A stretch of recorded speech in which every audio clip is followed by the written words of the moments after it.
ವೆಂಕಟಾಪುರಂ ಎನ್ನುವ ಸಣ್ಣ ಗ್ರಾಮದಲ್ಲಿ ಅರವಿಂದ್ ಎನ್ನುವ ಒಬ್ಬ ಯುವಕನಿದ್ದ. ಅವನ ಸೋದರ ಮಾವನಾದ ರಾಘವಯ್ಯ ಅವನನ್ನು ಬೆಳೆಸಿ ದೊಡ್ಡವನಾಗಿಸಿದ. ಅವನು ಆ ಕಡೆ ಹೊಲದ ಕೆಲಸವನ್ನು ಕೂಡ ಮಾಡ್ಕೊಂಡು ಈ ಕಡೆ ಮನೆ ಕೆಲಸವನ್ನು ಕೂಡ ಮಾಡ್ಕೊಂಡು ಸಂತೋಷವಾಗಿ ಜೀವನವನ್ನು ಮಾಡ್ತಿದ್ದ.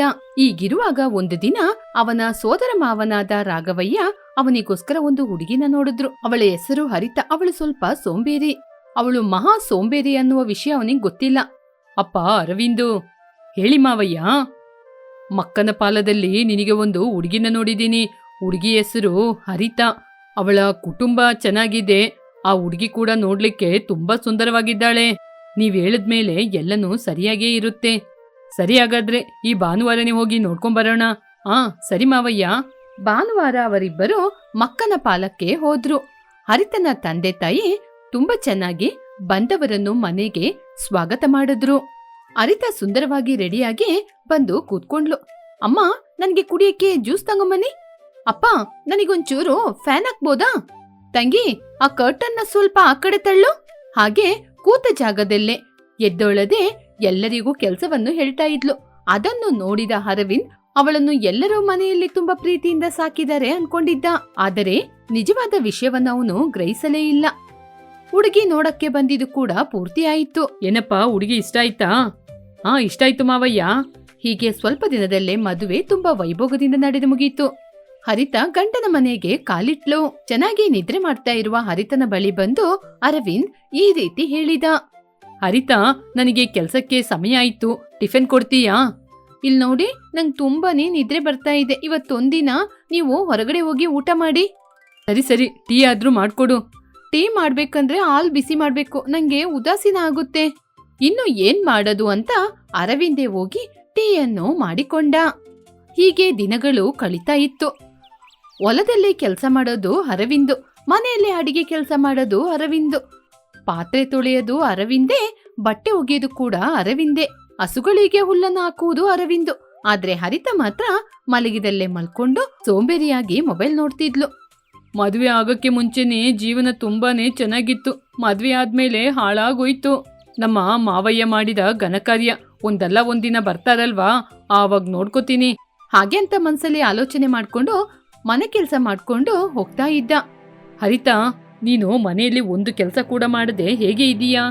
ಕೆಲಸ ಮಾಡ್ಲಿಕ್ಕೆ ಜೀವನ ಪೂರ್ತಿ ಇದೆ, ಇವಾಗ್ಲೇ ಯಾಕೆರಿ ಮಾಡ್ಬೇಕು? ಆ ಮಾತನ್ನು ಕೇಳಿ ಅರವಿಂದ್ ತಲೆ ಮೇಲೆ ಕೈ ಇಟ್ಕೊಂಡ. ಸರಿ, ಹೆಂಡತಿ ಹೋಗ್ತಾ ಹೋಗ್ತಾ ಬದ್ಲಾಗ್ತಾಳೆ ಅನ್ಕೊಂಡ. ಆದ್ರೆ ಅವಳು ಹೋಗ್ತಾ ಹೋಗ್ತಾ ಇನ್ನಷ್ಟು ಸೋಂಬರಿ ಆದ್ಲೇ ಹೊರತು ಅವಳು ಸರಿಯಾಗ್ಲೇ ಇಲ್ಲ. ಹೀಗಿರುವಾಗ ಸ್ವಲ್ಪ ದಿನದಲ್ಲೇ ಜೋರಾದ ಮಳೆ ಆರಂಭವಾಯಿತು. ಮನೆಯಲ್ಲಿ ಅಲ್ಲಲ್ಲಿ ಸೋರಲಾರಂಭಿಸಿತು. ಗುಡುಗು ಮಿಂಚು ಬರುವುದನ್ನು ನೋಡಿ ಅವನು, ಹರಿತಾ, ಬೇಗ ಎದ್ದು ಹೋಗಿ ಹೊರಗಡೆ ಇರೋ ಬಟ್ಟೆ ತಗೊಂಬ, ಬಟ್ಟೆ ಎಲ್ಲ ನೆಂದೋಗುತ್ತೆ. ರೀ, ಒಂದ್ 10 ನಿಮಿಷ ಮಲ್ಕೋತೀನಿ ರೀ, ಆಮೇಲೆ ಹೋಗಿ ಬಟ್ಟೆ ತಗೊಂಬರ್ತೀನಿ. 10 ನಿಮಿಷದಲ್ಲಿ ನೀನು ಹೋಗುವಾಗ ಅದು ನೆಂದೋಗಿರುತ್ತೆ. ನೆಂದೋದ್ರೆ ಮತ್ತೆ ಒಗೆಯೋದು. ಅರವಿಂದ ಮಾತನ್ನು ಕೇಳಿ ಅವನೇ ಹೋಗಿ ಬಟ್ಟೆಯನ್ನು ತಗೊಂಬಂದು ಮನೆಯೊಳಗೆ ಹಾಕಿದ. ಅನಂತರ ಅರವಿಂದ್ ಹೊಲದ ಕೆಲಸಕ್ಕೆ ಹೊರಟು ಹೋದ. ಹರಿತಾ ಎಂದಿನಂತೆ ಮಲಗಿ ನಿದ್ರೆ ಮಾಡಿದ್ಲು. ಮಳೆ ನಿಧಾನವಾಗಿ ಆರಂಭವಾಯಿತು.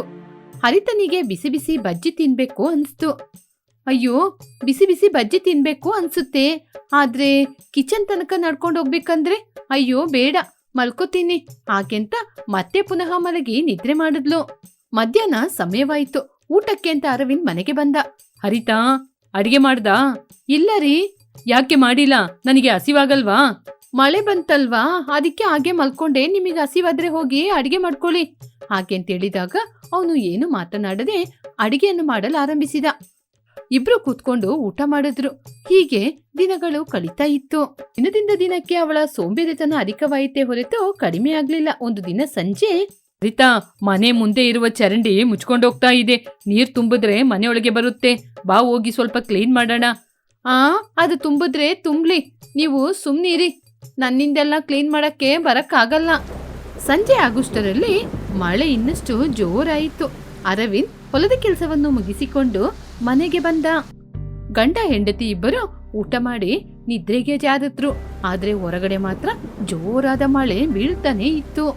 ಅದೇ ಸಮಯದಲ್ಲಿ ಆ ಮನೆ ಹತ್ರ ಒಬ್ಬ ಕಳ್ಳ ನಡ್ಕೊಂಡ್ ಬರ್ತಾ ಇದ್ದ. ಹಿಂದೆ ನೋಡಿದ್ರೆ ಮನೆಯ ಬಾಗಿಲು ಹಾಗೇನೆ ತೆರೆದಿತ್ತು.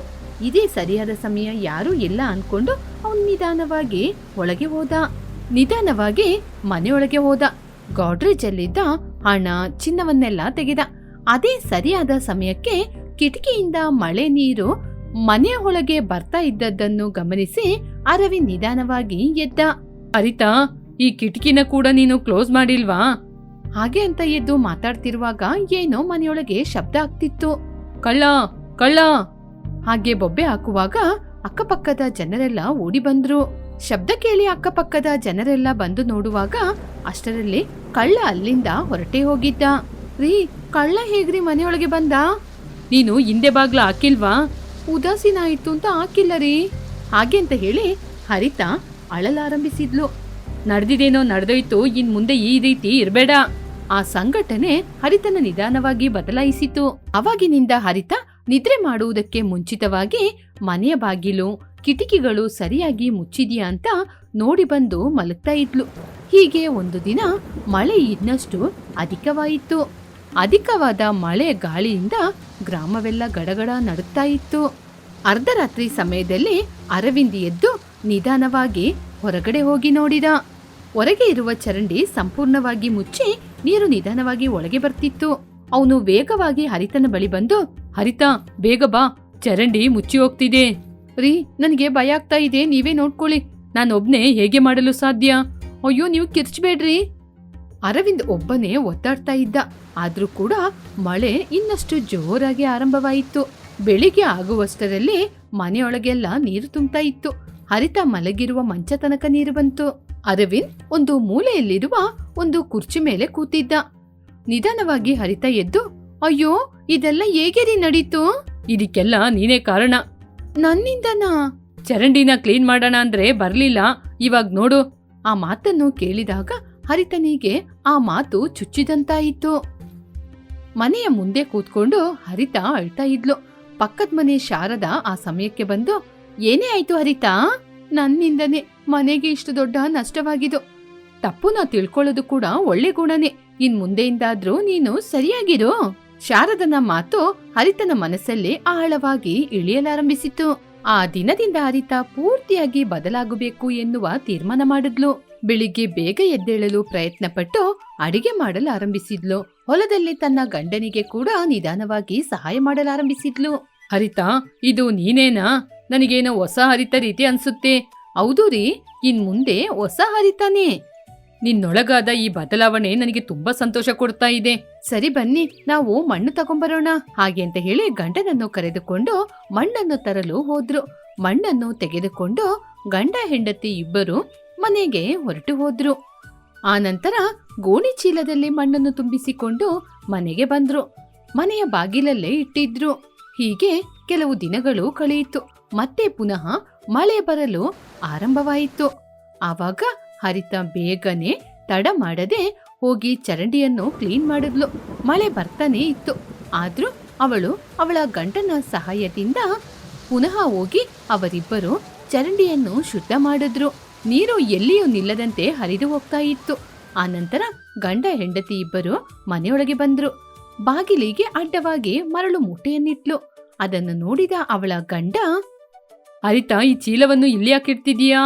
ನಾವು ಮಲಗಿದ ನಂತರ ಮಳೆ ಪುನಃ ಜಾಸ್ತಿಯಾಗಿ ಚರಂಡಿಗೆ ಏನಾದ್ರೂ ಅಡ್ಡಿಯಾಗಿ ಮತ್ತೆ ಪುನಃ ಮನೆಯೊಳಗೆ ನೀರು ಬಂದ್ರೆ ಅದಕ್ಕೋಸ್ಕರನೇ ಇಟ್ಟೆ.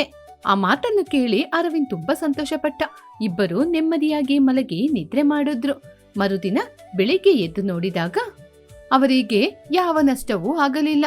ಒಂದು ಕಾಲದಲ್ಲಿ ಸೋಂಬೇರಿ ಹೆಸರಾಗಿದ್ದ ಹರಿತಾ ಸ್ವಲ್ಪ ದಿನದಲ್ಲೇ ಒಳ್ಳೆ ಹೆಂಡತಿ ಎನ್ನುವ ಹೆಸರನ್ನು ಸಂಪಾದನೆ ಮಾಡಿದ್ಲು.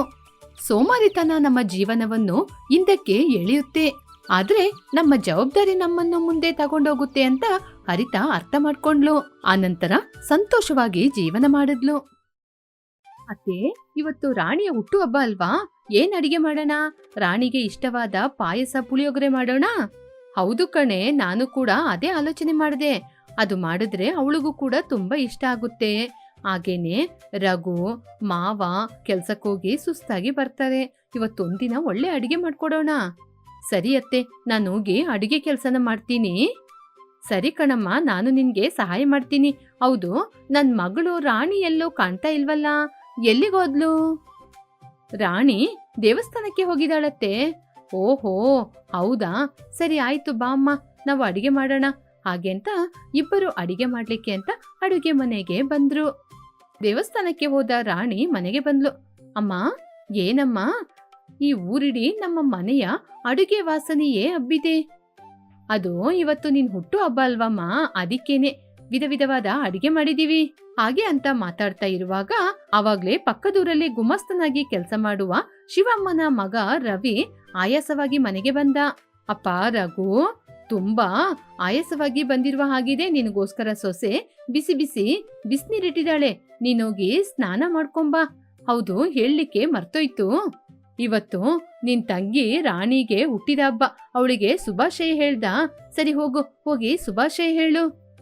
ಅದೆಲ್ಲ ನನಗೆ ಹೇಗಮ್ಮ ಯೋಚನೆ ಇರುತ್ತೆ, ತುಂಬಾ ಆಯಾಸವಾಗಿ ಮನೆಗ್ ಬಂದಿದ್ದೀನಿ.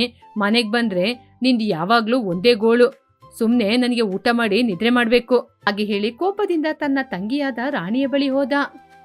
ತಂಗಿ, ಹುಟ್ಟುಹಬ್ಬದ ಶುಭಾಶಯಗಳು. ಹಾಗೆ ಅಂತ ಬೇಕೋ ಬೇಡ ಅಂತ ಹೇಳಿ ಅಲ್ಲಿಂದ ಅವನು ರೂಮೊಳಗೆ ಹೋದ. ಹೀಗೆ ರಘು ಸ್ನಾನವನ್ನು ಮುಗಿಸಿಕೊಂಡು ಊಟ ಮಾಡ್ಲಿಕ್ಕೆ ಅಂತ ಬಂದು ಕೂತ್ಕೊಂಡ. ಆ ದಿನ ಅವನ ಹೆಂಡತಿ ಮಾಡಿರುವ ಅಡಿಗೆಯನ್ನು ಅವನ ಮುಂದೆ ತಂದಿಟ್ಲು. ಏನೇ, ಇವತ್ತು ಇಷ್ಟೊಂದು ಅಡಿಗೆ ಮಾಡಿದೀಯಾ? ಹೌದು ಕಣೆ, ದುಡಿಯೋರಿಗೆ ತಾನೆ ದುಡಿಯುವ ಕಷ್ಟ ಗೊತ್ತಾಗೋದು, ಮನೇಲಿ ಕೂತ್ಕೊಂಡು ತಿನ್ನೋರಿಗೆ ಏನ್ ಗೊತ್ತಾಗುತ್ತೆ? ಸ್ವಲ್ಪ ಖರ್ಚುನ ನೋಡಿ ಮಾಡಿ. ಈ ನಡುವೆ ಎಷ್ಟೊಂದು ಖರ್ಚು ಜಾಸ್ತಿ ಆಗ್ತಿದೆ ಗೊತ್ತಾ? ಇವತ್ತು ರಾಣಿಯ ಹುಟ್ಟು ಹಬ್ಬ ಅಲ್ವರಿ, ಅದಕ್ಕೇನೆ ಇಷ್ಟೊಂದು ಅಡಿಗೆ ಮಾಡಿರೋದು. ಅದಕ್ಕೆ ಮನೆಯಲ್ಲಿ ಒಂದು ಪಾಯಸ ಮಾಡಿದ್ರೆ ಸಾಕಾಗಲ್ವಾ?